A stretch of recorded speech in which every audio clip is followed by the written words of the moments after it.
Hello, and welcome to American Government. This is Module 2. We're going to be talking about the structure of American government in this section, and it's going to be chapters 1, 2, and 3 in your textbook. There's several other ideas that are in here. You have a video about collective action problems, most specifically the prisoner's dilemma. The prisoner's dilemma has a large bearing on chapter 1 of your textbook, and there'll be questions about it. After all, we're not interested in this so much because I expect you all to be prisoners someday, questioned by the police. Although, if you're ever questioned by the police, ask for an attorney. Otherwise, this will give you some insight into just how clever they are. But anyway, the prisoner's dilemma, what it really tells us about is why we need some strong government agency or leader who can incentivize people to overcome their doubt that someone will actually cooperate with them as they've agreed to. Because after all, it's always to your benefit to defect from an agreement if somebody offers you more than the agreement offers you. And quite often what government does is it coordinates this agreement. It forces people to fulfill contracts. And in fact, in the early part of the history of American government, a lot of what government did was it required people to fulfill contracts. The contract that perhaps the government is a little more interested in now is the U.S. Constitution. And the U.S. Constitution is, in fact, in a way, a contract. It requires things like freedom of speech. Freedom of speech is, of course, a miserable thing in some ways. It allows people to say horrible things. You don't need freedom of speech to say nice things. If you ever are listening to the President of the United States talk and you want to yell out, "We love you, Joe," no one's going to throw you in jail for that. But what would happen if you didn't like him? What would happen if you protested him? It's nice to know that you can say things in the United States that are political. Certain things you can't say, but political things that you can say that are protected from your jailing. Now, the Constitution isn't necessarily designed to protect you from, having people not like you anymore. But the government's not supposed to be able to jail you for saying something unpopular. And if you look to other countries, other relatively free countries like the United Kingdom, you see a lot of people who are in fact imprisoned for usually very vile things that they've said.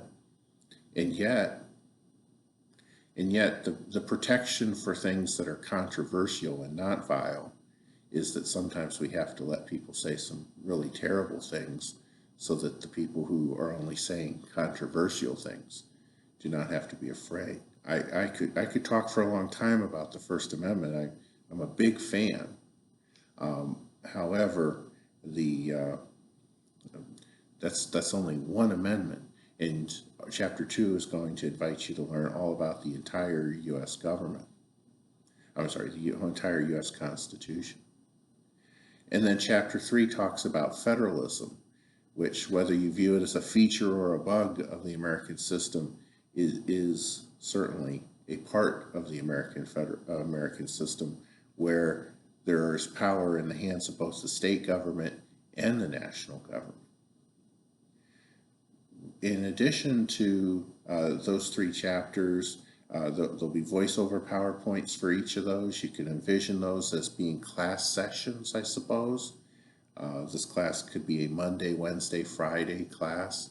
And if it were, then I would spend one day on Chapter 1, one day on Chapter 2, one day on Chapter 3, and then, or the other days of the module, we would have discussions. We do have a written discussion about the prisoner's dilemma, and then and then you'll have a quiz on the material.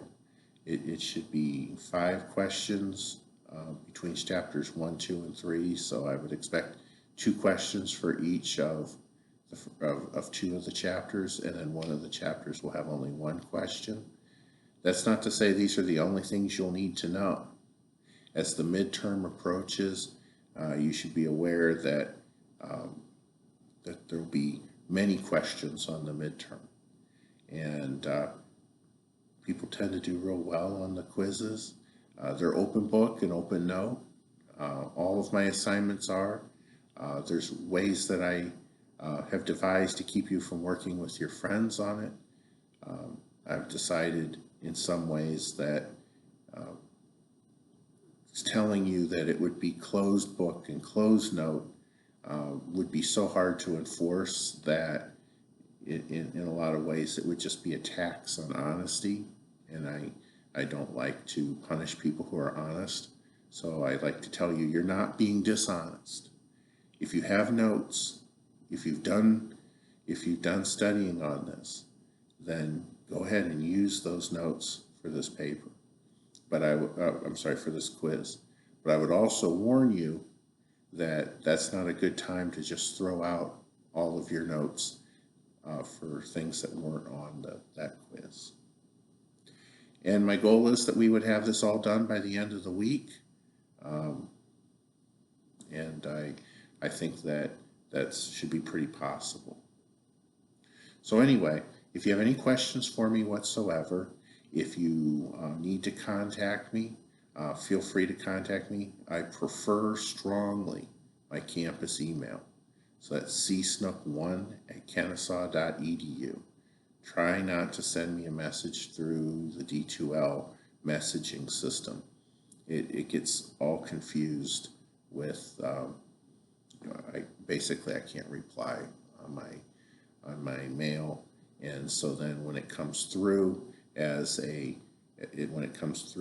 email on my campus email, then I'll respond to it, and only later will I discover that I've replied to that you can't reply through the campus email to the D2L page, or it will come back, it will bounce back, and it won't get through. And I won't learn that right away. And every semester there's a few students who miss out for several hours on the replies because it didn't tell me which it was. And then anyway, use the campus email.